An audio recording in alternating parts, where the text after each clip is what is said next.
The series begins in a future version of the US in 2077 when news of an impending nuclear war spreads. At a party, a group gathers around the TV to hear about the president's disappearance and the threat of imminent nuclear strikes. Despite the alarming news, the birthday celebrations continue. Then we see a man named Cooper Howard, who entertains the children with his lasso skills. As they watch in horror, a nuclear bomb detonates, marking the end of life as they know it. People rush to a nearby vault for safety, some managing to escape underground, while others attempt to flee in cars. Cooper rides off on horseback, though the odds seem bleak with multiple nuclear explosions. Fast forward 219 years later, we meet Lucy McLean. She resides in Vault 33, deep underground, and seeks permission from the council to participate in the triennial trade with Vault 32. Despite her cousin Chet's disapproval, Lucy prepares to meet her prospective spouse at Vault 32's entrance, reminding him of the importance of ending familial relationships. As the vault doors open, Lee Moldover, the apparent overseer of Vault 32, welcomes Lucy to her new home. Lucy's groom, Monty, seems decent enough, but she's socially awkward and brings up his sperm count during dinner, much to everyone's surprise. Their dinner is interrupted by authorities who believe it's now safe for Monty and Lucy's children to repopulate the surface. However, they warn that they don't know what awaits them there, possibly including glitches. After the wedding, Lucy and Monty get down to business. However, unbeknownst to them and many others in Vault 33, the neighboring vault is in a disastrous state. Their crops are destroyed, supplies depleted, and the place is in chaos. During this, Lucy's brother Norman goes exploring and discovers the previous overseer has been murdered. Suspicions rise when screams are heard outside, signaling the arrival of raiders who have infiltrated their vault. In the chaos, Lucy fights back, but when the alarm sounds, she knocks Monty out before realizing she's injured herself in the process. Still dressed in her wedding gown, Lucy bravely fights off the raiders, but they overpower the vault residents. In a desperate move, Moldover offers a grim choice: spare Lucy or sacrifice several others from the vault. During this, Hank, Lucy's father, makes the heartbreaking decision to sacrifice himself to save his daughter. He's tranquilized and taken away to the real world. Meanwhile, inside the vault, the survivors convene for an emergency meeting. Lucy insists on organizing a search party to find her father, but the others refuse. Eventually, Norman helps Lucy open the door, allowing her to step out into the new world. She's stunned by the devastation around her as corpses litter the ground and the landscape is barren. However, they're near the coastline, offering a glimpse of beauty amid the destruction. Then we meet Maximus, a member of the Brotherhood of Steel, an organization striving to restore order to the world. Maximus is criticized by his teacher Felix for his lack of knowledge and is reprimanded when he speaks out of turn. Maximus feels like an outsider in this world, especially when his friend Dane is promoted to venture into the wilderness while he's left behind. To make matters worse, his fellow recruits in the Brotherhood of Steel bully him relentlessly, treating him poorly. The next day, Dane is injured when razor blades are found in her boot. Suspicion falls on Maximus, and he's taken away for questioning. Although he secretly wishes for Dane's misfortune, Maximus maintains his innocence. He confesses that he wants to prove himself to the Brotherhood and become one of them, willing to do whatever it takes. Surprisingly, Maximus is promoted to Dane's position as a squire, which is a step closer to acceptance within the Brotherhood. When he visits Dane, she reveals that she defended him, believing he wouldn't harm anyone. After hearing this, Maximus feels a pang of guilt, but is grateful for her support. Now officially part of the Brotherhood, Maximus and his comrades are briefed on their next mission: to catch a fugitive from the Enclave who possesses a dangerous object. They're outfitted in knight armor and set out on their mission to stop the escaped denizen at all costs. News of the Brotherhood's mission spreads even to the far-off wilderness, catching the attention of a group of bandits led by Slim and Honcho. They seek out a hidden figure known as the Ghoul, who turns out to be none other than Cooper, the lasso master from the beginning of the movie. Cooper, now known as the Ghoul, easily defeats the raiders with his expert shooting skills and quietly slips away, leaving behind a trail of defeated enemies.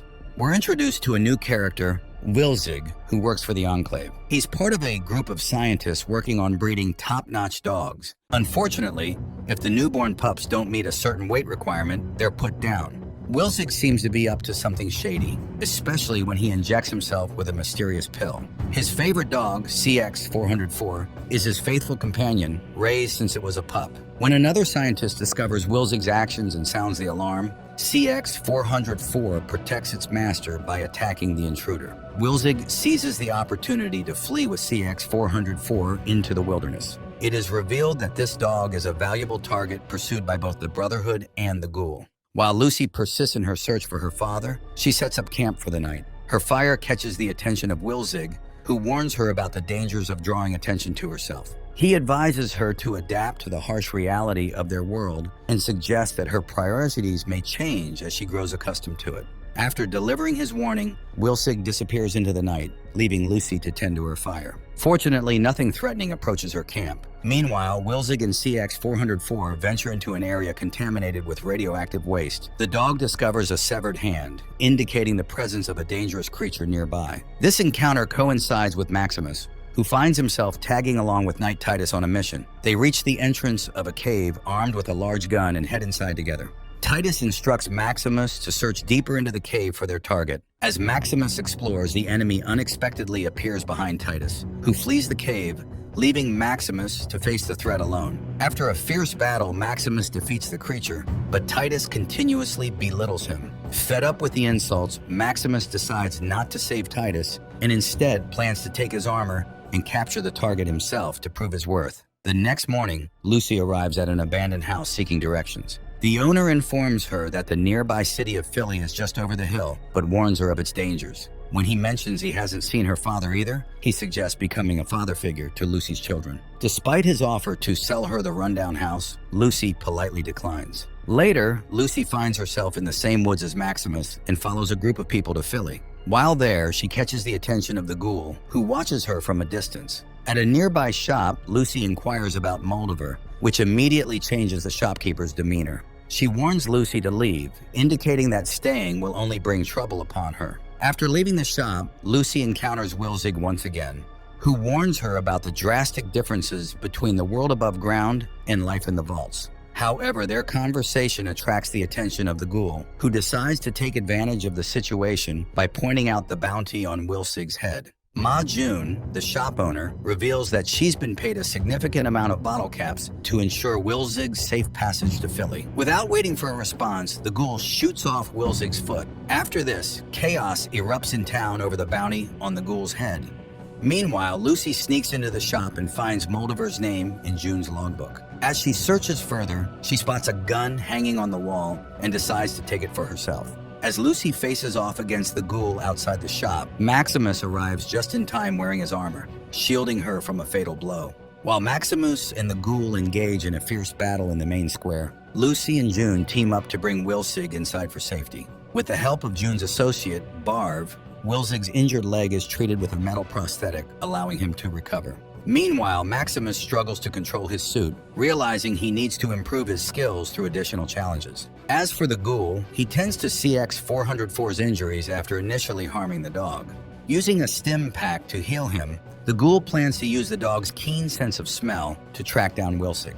Deep in the wilderness, Lucy and Wilzig make significant progress. However, Wilzig ultimately chooses to end his life by consuming a serum. Before passing away, he instructs Lucy to take his head to Moldover and change the future.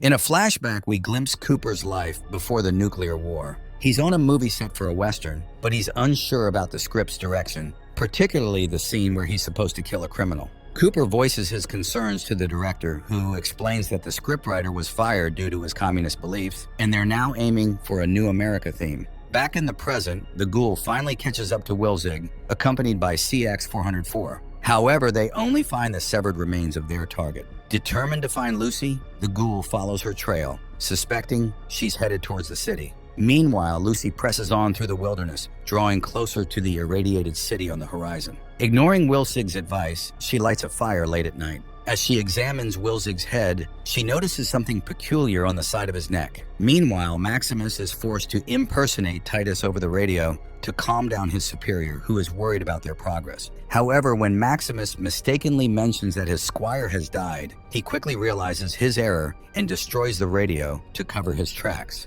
In his attempt to repair the armor, Maximus ends up losing some teeth and spends more bottle caps than he had planned. Returning to the armor, Maximus is ambushed by raiders who severely beat him. Despite the odds, he manages to regain control of the situation, using the Brotherhood armor to crush one of the raiders' skulls. However, more enemies arrive, forcing Maximus to don the armor and pretend to be Titus. To his surprise, Thaddeus, one of Maximus's former bullies, arrives as the new squire with a message from the elder cleric. The message emphasizes the importance of their mission, as the target they are pursuing holds the key to controlling the wasteland. Meanwhile, Lucy finds herself facing a mutant on the coastline, but she puts up a fierce fight. However, the ghoul arrives and holds her at gunpoint. In the chaos, Wilsig's head is stolen by a mutant called a Gulper. The ghoul recognizes the danger posed by this creature. Back in the vault, Chet is reassigned from his role as gatekeeper, while Norman is given menial tasks, including tending to the raiders in the jail cells. Then we see Maximus, who uses Thaddeus to assist him with various tasks, including retrieving Wilsig's body. They continue to track the ghoul and Lucy's trail. The ghoul decides to use Lucy as bait to lure the mutant and retrieve Wilsig's head. After Lucy defeats the mutant, the ghoul decides to take her with him. As they leave, the ghoul remarks on the tendency to get sidetracked by distractions, which is a common experience in the Fallout games.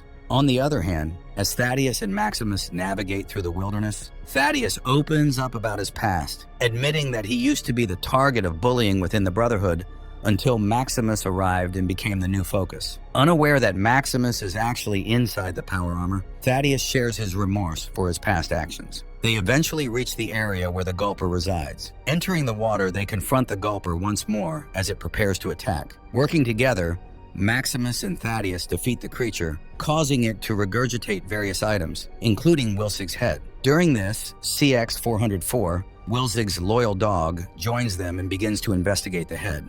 Meanwhile, Lucy remains captive by the ghoul, who deprives her of water and leads her through the irradiated ruins of a town. Along the way, Cooper, known as the Ghoul, shoots the face off a Vault-Tec banner, revealing his personal connection to Vault-Tec as a former spokesperson before the nuclear devastation. Lucy and the Ghoul trek through the wasteland until they reach the Westside Medical Clinic, where they encounter another ghoul named Roger. The clinic is littered with empty vials, and Roger expresses resentment towards smooth skins for their unblemished appearance. Unfortunately, Roger is succumbing to his ghoul transformation, so the ghoul mercifully ends his suffering by shooting him in the head before consuming parts of his body. Though disgusted by the ghoul's actions, Lucy finds herself coerced into helping dismember Roger's body to make jerky. She reluctantly drinks a dirty puddle of water outside to quench her thirst, realizing the harsh reality of survival in the wasteland. Back at the vault, a vote is underway to elect a new overseer from candidates Reg, Betty, and Woody. Despite their efforts to maintain normalcy, tensions rise among the group, especially for Norman, who misses his family. As the last McLean remaining, Norman's opinion carries weight, particularly according to Betty. Norman wrestles with shame for his inaction during the recent conflicts, but receives wise counsel to proceed cautiously. However, his suspicions about Vault 32 are further fueled when he's denied access to its records and learns unsettling details from a prisoner. Teaming up with Chet, they re-enter Vault 32 to investigate more thoroughly. They discover that the last biosignals detected were from 2 years ago, indicating that the Vault dwellers were already dead before the raiders arrived, hinting at a darker truth. Examining the scene, they find evidence suggesting internal conflict among the inhabitants, with a chilling message scrawled in blood. Reviewing the Overseer's log, Norman uncovers that the raiders gained entry using Rose McLean's ID, deepening the mystery. Meanwhile, Lucy and the Ghoul journey to the Super Duper Mart, where the Ghoul plans to trade Lucy for vials to stave off his transformation into a ghoul. Lucy ventures inside alone, only to encounter a surreal scene. She's directed to a medical clinic where a robot named Snip Snip offers her a prosthetic finger before rendering her unconscious. It becomes clear that Snip Snip has more sinister intentions, as Lucy faces the threat of organ harvesting. Lucy acts swiftly and manages to overpower the robot, using it to hold the bandits. She forces them to release the ghouls trapped in cages, but some have already turned into zombies. During this, Lucy is compelled to defend herself by killing one of the zombified women. As the sole survivor, Lucy leaves behind some vials for the ghoul outside, firmly asserting that she refuses to become like him. Meanwhile, the ghoul discovers a stash of vials inside the mart and helps himself. Among the items, he finds a video of Cooper from his movie days, which he settles down to watch. Maximus and Thaddeus celebrate the recovery of Wilsig's head, and Thaddeus insists on being officially branded as Titus's squire. Maximus complies, branding the T on his back before revealing his true identity. Thaddeus is shocked and tries to escape, but Maximus stops him by crushing his foot with his armor.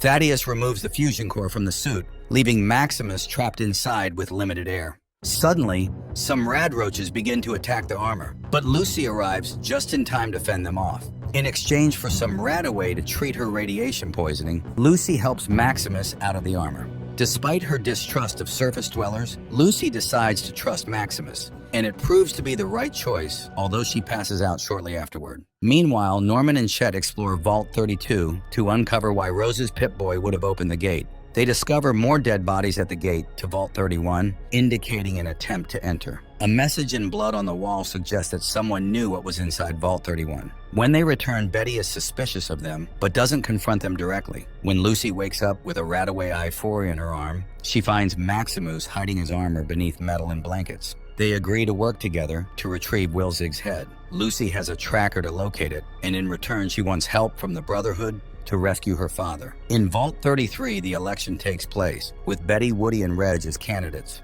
Despite Reg's presence on the ballot, everyone seems to be voting for Betty. Meanwhile, as Lucy and Max walk along some railroad tracks, she asks about the history of the surface world over the past 200 years. Max mentions bombs being dropped when he was a kid, hinting at more bombings after 2077. Lucy recalls memories of being outside with her mom in the sunlight, but dismisses them as nostalgia, as she's been told she never left the vault.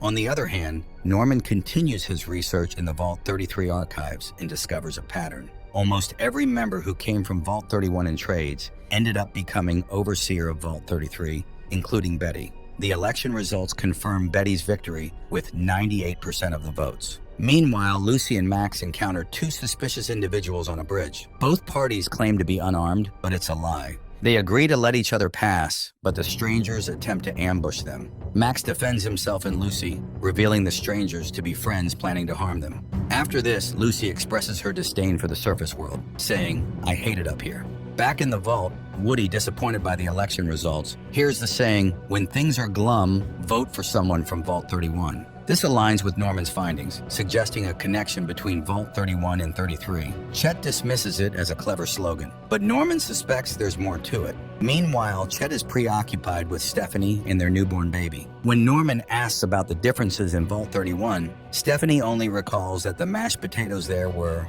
a little better, echoing what Norman's dad used to say. Meanwhile, Max and Lucy arrive at the location where Shady Sands once stood, and Max recounts the history of the new California Republic and the cities that emerged after the war. Lucy thought Reclamation Day was postponed to rebuild civilization, but Max explains that civilization had already begun before the Vault Dwellers emerged. Shady Sands, once a bustling town with over 30,000 residents, was destroyed by bombing several years ago, leaving behind a massive crater. Lucy asks what happened. Max explains that disagreements about how to save the world led to its destruction. He reveals that he survived the blast as a child by hiding in an old refrigerator and was later rescued by a knight from the Brotherhood. However, Max is injured from the earlier encounter with the fiends, and they search for medical supplies in an old lab when they suddenly fall through a trapdoor. In Vault 33, Betty announces plans to renovate Vault 32. The entire community visits Vault 32, now cleaned and repainted after Norman and Chet's exploration. Betty's resettlement plan involves half of Vault 33's residents moving to Vault 32 to rebuild it. During this, Norman notices the Overseer's terminal, which he used to learn about his mother's Pip-Boy, has been destroyed. Suspecting a larger deception, Norman questions Betty about his mother's Pip-Boy, and she assures him it was buried with her alongside Hank. This confirms Norm's suspicions of a cover-up in the vault. Meanwhile, Lucy and Max wake up in another vault, filling Lucy with hope for their survival.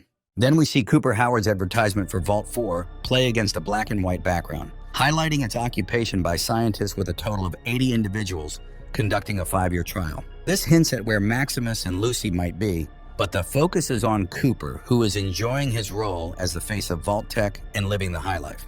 Snip Snip's voice is revealed to belong to Bartholomew Codsworth, an old friend of Cooper's who sold his voice rights for this purpose. He emphasizes the idea that the end of the world is a marketable product, and they need to be prepared to capitalize on it. As war looms closer, Cooper becomes disillusioned with the situation. While those around him believe in the safety of the vaults and strive to secure a place for themselves, Cooper, who fought in the war to defend freedom, sees the vault's conformity, strict rules like no dogs, and blue jumpsuits as infringing upon that freedom.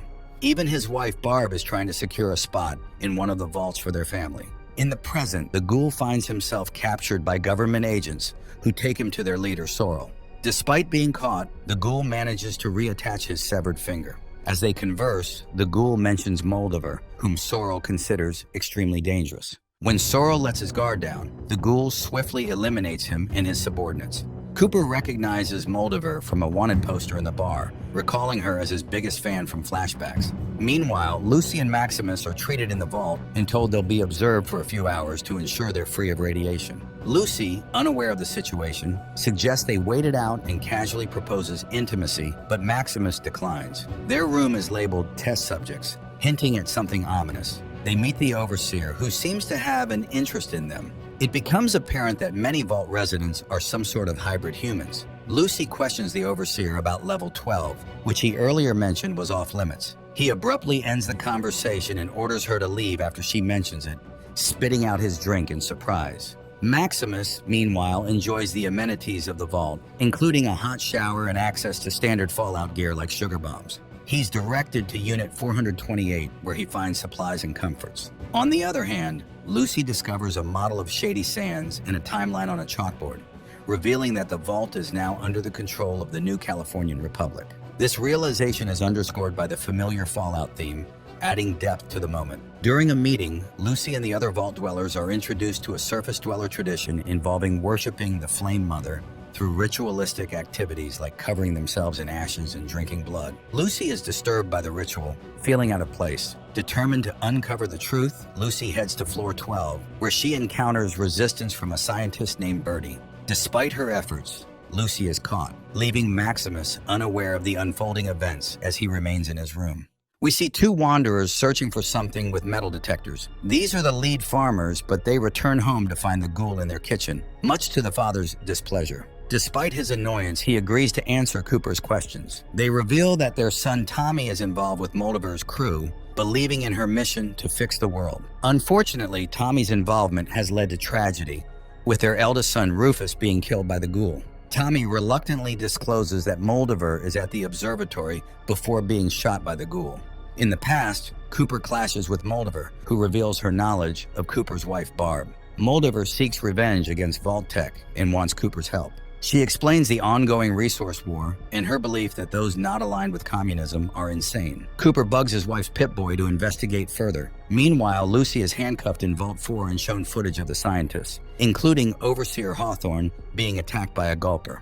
The Vault's experiments involve hybridizing humans with radioactive resistant species to withstand high radiation. However, it is revealed that the experiments went awry, resulting in the death of the scientists. As Lucy faces judgment in Vault 4, Maximus intervenes to rescue her, shutting down the fusion cores and donning his Brotherhood armor to confront the Vault's inhabitants. However, Lucy persuades him to return the stolen core, and they decide to leave together to find Wilsig's head. Meanwhile, Thaddeus, having left CX-404 behind, seeks medical assistance at a pharmacy in exchange for a fusion core.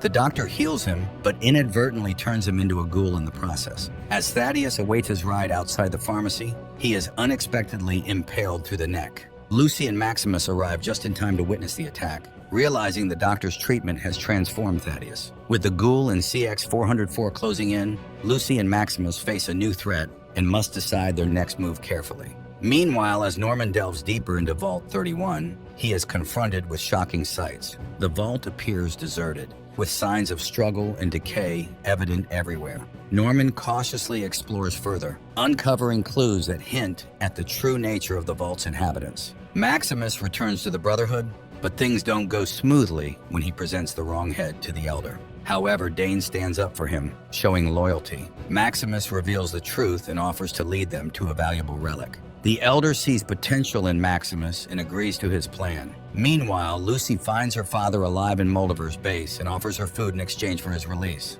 Moldaver agrees, but wants something in return. Hank tries to stop Lucy from listening, as Moldaver reveals that he wasn't born in the vault.